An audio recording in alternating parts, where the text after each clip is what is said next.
Hi dears, welcome back to my channel. ഇന്ന് എനിക്ക് പറയാനുള്ളത് ഹോളിയെക്കുറിച്ചാണ് കേട്ടോ. കേരളത്തിൽ ഇപ്പോൾ ചെറുതായിട്ട് സ്കൂള് കോളേജിലൊക്കെ ഹോളി ആഘോഷിക്കുന്നുണ്ടല്ലേ.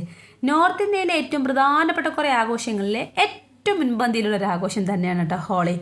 ഈ നിറം വെച്ചുള്ള ഒരു ആഘോഷം എന്നതിലുപരി ഹോളിക്ക് 2 ദിവസം മുന്നേ ഒരാഘോഷം കൂടിയുണ്ട്, ഹോളികാ ദഹൻ. അതാണ് ഏറ്റവും പ്രധാനം.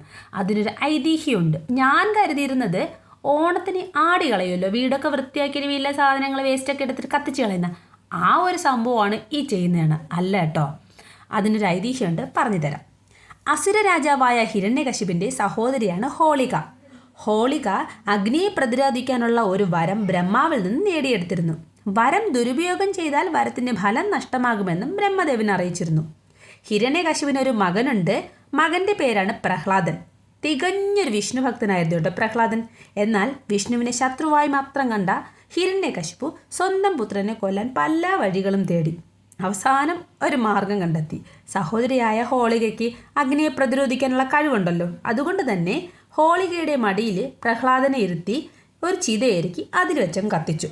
പക്ഷേ മഹാവിഷ്ണുവിനോടുള്ള അതിയായ ഭക്തി പ്രഹ്ലാദനെ രക്ഷിച്ചു. ഒരു ചെറിയ പൊള്ളൽ പോലും ഏൽക്കാതെ പ്രഹ്ലാദൻ സുഖമായിട്ട് ചിതയിൽ നിന്ന് ഇറങ്ങി വന്നു. അതേസമയം വരം ദുരുപയോഗം ചെയ്ത ഹോളിക കത്തിച്ചാരമാവുകയും ചെയ്തു.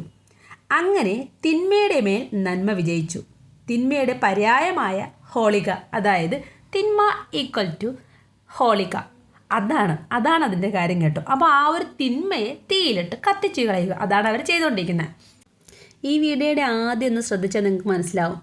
ഈ മരച്ചില്ലകളെല്ലാം കൂടി കുന്നുപോലെ കൂട്ടിയിട്ടിട്ട് അതിൽ കുറേ സാധനങ്ങൾ കൊണ്ട് അവിടെയുള്ള സ്ത്രീകൾ ഇടുന്നുണ്ടോ, അതെന്താണെന്നറിയോ? ചാണകം ഉണക്കി നമ്മുടെ ഉഴുന്നുവടയുടെ ഷേപ്പിൽ ഉണക്കിയെടുത്തിട്ട് അത് മാല പോലെ കോർത്ത് അത് കൊണ്ടിടുന്നുണ്ട്.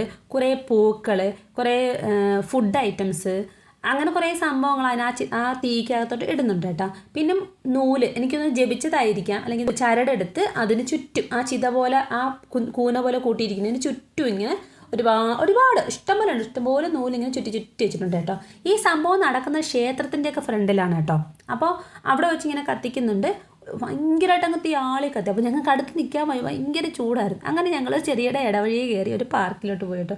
അപ്പോൾ അവിടുത്തെ ഒരു അമ്മമ്മ എന്ന് പറയായിരുന്നേ, വർഷത്തിലൊരിക്കലുള്ളൊരാഘോഷമാണ്.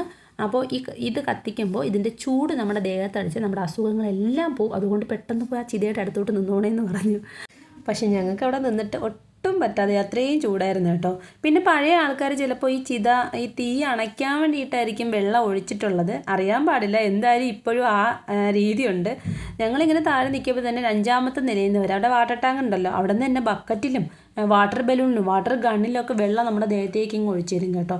ആർക്കൊന്നും പറയാൻ പറ്റില്ല, കാരണം ആരാണ് ഇടുന്നതെന്ന് ആരാണ് വെള്ളം ഒഴിക്കുന്നത് ഒരു പിടിയില്ല. അങ്ങനെ അവിടെ വരുന്നവർ അത്രയും കുളിച്ച് റെഡി ആയിട്ടാണ് വീട്ടിലേക്ക് പോകുന്നത് കേട്ടോ. ഞാനൊരു 9-9:30 ആയപ്പോൾ രാജീവനെ വിളിക്കാൻ മെട്രോ സ്റ്റേഷനിലേക്ക് പോയി കേട്ടോ. അപ്പോഴും കത്തുന്നുണ്ടായിരുന്നു കേട്ടോ. ഇതൊന്നും തീയൊന്നും അണഞ്ഞിട്ടില്ല. ആൾക്കാരൊക്കെ കുറേ ഏകദേശം കുറഞ്ഞിട്ടുണ്ടായിരുന്നു. പിന്നെ ക്ഷേത്രത്തിൻ്റെ ഫ്രണ്ടിലല്ലേ ഇത് വെച്ച് കത്തിക്കാറ്. അപ്പോൾ ഞങ്ങൾ വരുന്ന വഴിക്ക് വേറെ ക്ഷേത്രത്തിൻ്റെ ഫ്രണ്ടിൽ ഇതാവില്ല കത്തിച്ചിട്ട് അത് തീരാറായിട്ട് ഏകദേശം. നമ്മുടെ വീടിൻ്റെ അടുത്തുള്ള ക്ഷേത്രത്തിൻ്റെ ഫ്രണ്ടിലും ഏകദേശം കത്തി തീരാറായിരുന്നു, തീർന്നിട്ടൊന്നുമില്ല. ഇനി ഇതുപോലത്തെ വെറൈറ്റി ആഘോഷങ്ങളൊക്കെ ഉണ്ടെങ്കിൽ വീണ്ടും ഞാൻ വരും നിങ്ങളുമായിട്ട് പങ്കുവയ്ക്കണം. Okay, thank you, by.